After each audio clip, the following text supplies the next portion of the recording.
Dans cette vidéo, on va s'intéresser aux différents types de caractères en statistique. Alors, c'est vraiment une vidéo pour préciser ce que l'on peut appeler du vocabulaire en statistique. Alors, je vais vous donner 3 exemples qui vont illustrer les différents caractères possibles en statistique. Le premier, on va partir sur la couleur des chaussettes.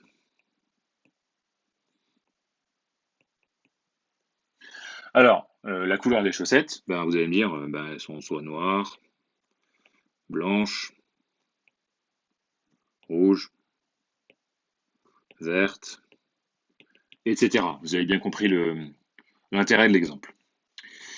Deuxième exemple, imaginons que je vous pose la question du nombre d'écrans que vous avez chez vous, à la maison. Alors, ça peut définir un autre caractère, nombre d'écrans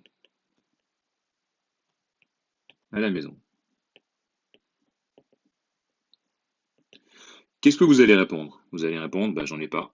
J'ai un écran, 2 écrans, 3 écrans, 4 écrans, etc., etc.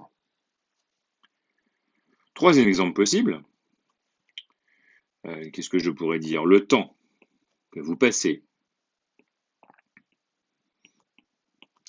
à la salle de bain le matin. Alors j'imagine qu'il y a bien des différences, mais il est évident que je ne vais pas dire tous les matins je passe 13 minutes et 22 secondes à la salle de bain. Parce qu'en fonction des matins, je suis plus ou moins rapide, plus ou moins réveillé, plus ou moins motivé, etc., etc.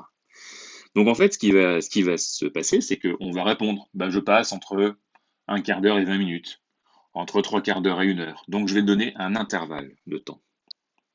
Alors j'espère qu'il n'y a personne qui passe 0 minutes dans la salle de bain le matin, mais donc entre 0 et 15 minutes, entre 15 minutes et 30 minutes, ou entre 30 minutes et 1 heure. Et il y en a peut-être qui passent plus de temps dans la salle de bain.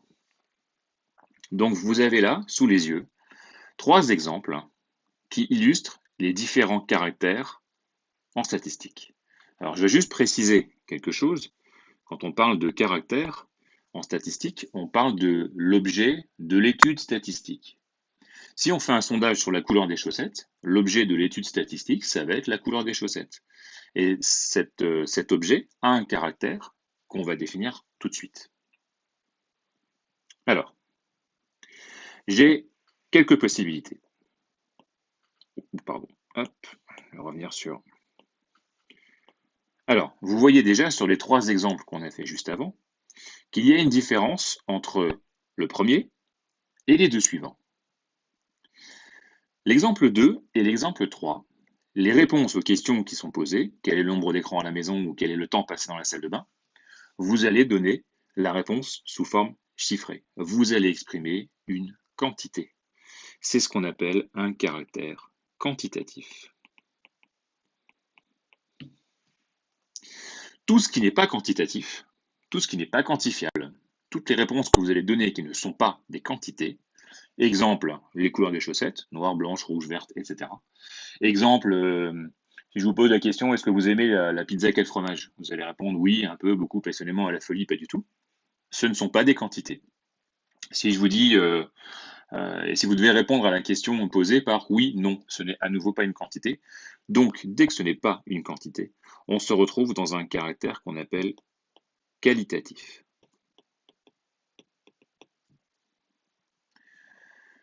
Je reviens maintenant au caractère quantitatif. Le caractère quantitatif, il se distingue encore en 2 sous-parties. Si vous regardez l'exemple 2 et l'exemple 3, les réponses ne sont pas tout à fait les mêmes.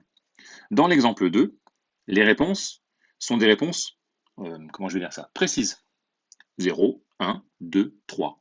C'est pas 3,242 écrans. J'ai ou 3 écrans ou 4 écrans. Évidemment, on ne prend pas en considération les écrans qui sont cassés. Par contre, quand vous passez à l'exemple 3, le temps dans la salle de bain, vous avez quelque chose qui est donné sous forme d'un intervalle. Donc là, vous avez 2 sous-parties au caractère quantitatif. Vous avez le caractère quantitatif discret. C'est l'exemple 2, le nombre d'écrans à la maison. Et vous avez Le caractère quantitatif continu, c'est l'exemple 3, c'est le temps passé dans la salle de bain. Donc je vais mettre maintenant les numéros en lien avec chaque chose. Donc quantitatif, on est sur l'exemple 2 et l'exemple 3. Quantitatif discret, on est juste sur l'exemple 2. Quantitatif continu, forme d'intervalle au niveau de la réponse, on est sur l'exemple 3. Tout ce qui n'est pas quantitatif, à savoir, par exemple ici, l'exemple 1, ce sont des caractères qui sont qualitatifs. Donc, dernière chose, quantitatif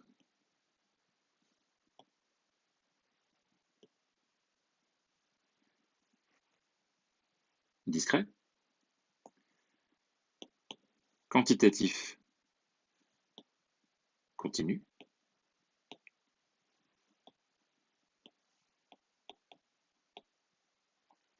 et enfin,